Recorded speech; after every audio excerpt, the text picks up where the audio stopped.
I cast cleanse your shit mouth. Are you serious? So players, I'm sad to report that there was no new reason to keep on going this past Sunday. Oh, I mean, new episode of The Penguin, which even just saying that is odd to me. Like, I never thought a show about The Penguin would have this much of a hold on me or the comic community in general. I feel like this is legit another Daredevil type scenario where every single different person can agree it's excellent. I was absolutely enamored by the first episode. It was clever, subversive, engaging, and the performances all around were so strong, and it was surprisingly even funny. And as the series went on, it truly only got better. The importance of a showrunner. So throughout the season, we see our main characters get more fleshed out in ways we weren't really expecting, and things got seeded and then sprouted into more flourished things towards the end of the 8 episodes, which was just phenomenal to see. First off, we gotta talk about Mr. Victor Aguilar. If you didn't already feel for him enough from the first episode, God, just seeing his origin, which was essentially the Riddler's blood in episode 3 that killed his family, destroyed his home, while all he could do was watch. You know, it was so vulnerable and emotional, and you get to see how Vic has to make these choices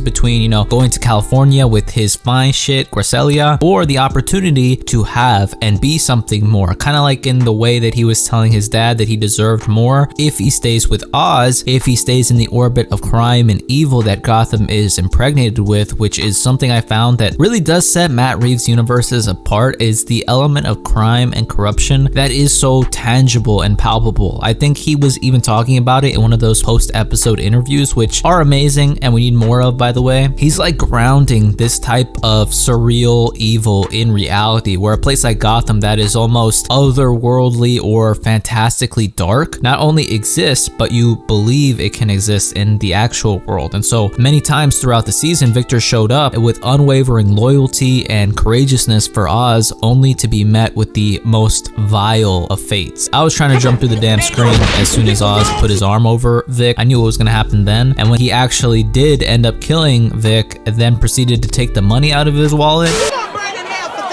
That desperation, that needing of more and not having or even feeling like you have enough led Vic to crime, and crime begat crime, and no one will remember his name now. You know, it's a horrible, vicious cycle. If I had a Lazarus pit, Vic, you'd be the first in the line, player. Renzi Feliz did an absolutely incredible job here. The whole season, he held it down amongst absolute beasts, so salute to him. Frances Cobb seemed to be the enabler of Oz towards the beginning of the season. We felt for her throughout that time due to her increasing schizophrenic episodes, her unwavering support for her boy, and her own grit. But we come to find out that it was all a means to eventually get the life she wanted by looking past what Oz had done to his brothers as a child and keeping him alive even after she knew he was responsible for their death. Kind of almost flipped on its head in the end, where she's kind of being kept alive in a way. She made a deal with the devil and now she is in hell. He was so greedy and needy for love that he let them drown. And you know, evil little mofo physiognomy, even though that kid actor did amazing, she knew and he never knew. So when it was revealed to him, this new angle of like, oh, you always knew, is opened up, but it almost entirely gets ignored by Oz, which was so wild to see, but very telling. You know, as reckless and ruthless as we've seen him be, he's too afraid to tell the truth, even when his mother throws it in his face and she's in danger. So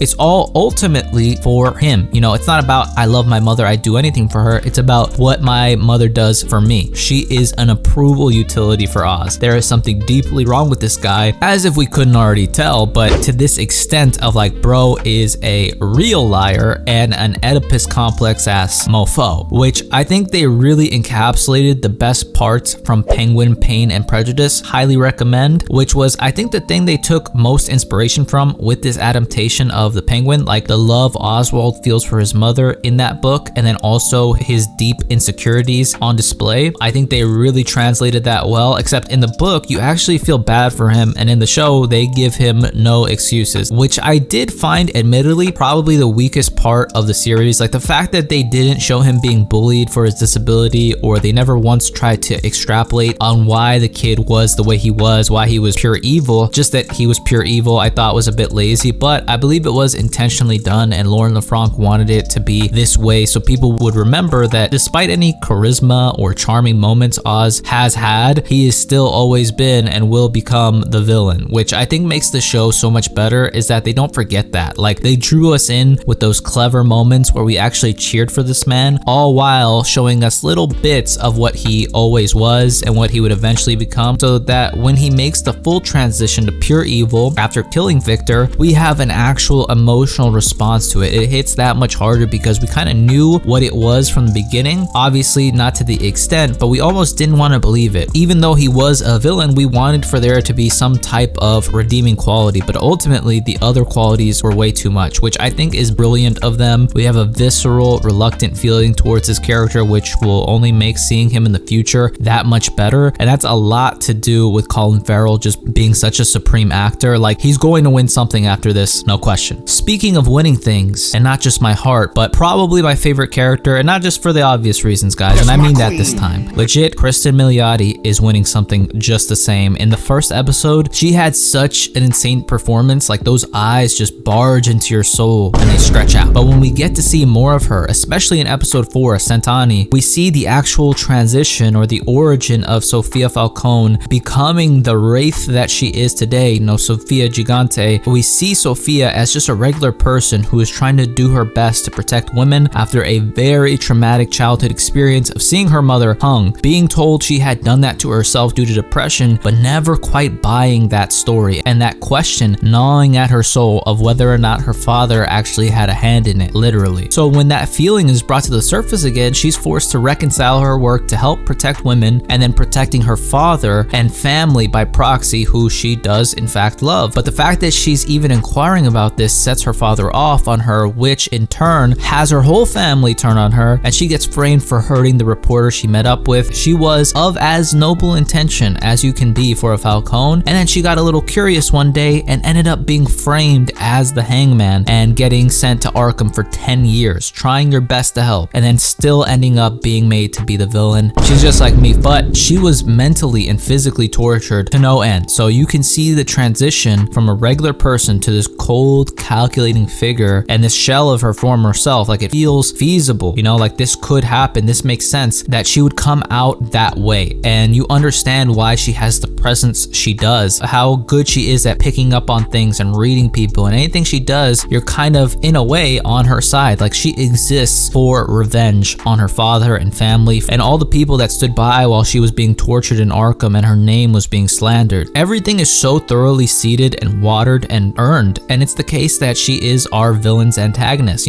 Oz betrayed her twice now. I also especially loved when Oz couldn't tell the truth, and that paralleled in a way Carmine not being able to acknowledge a similar truth about Sophia's mother. So she is in a way kind of like the hero of the show who fights the villain. And I know she killed some people, but this is not you. You're not a murderer. She just said she killed 3 people.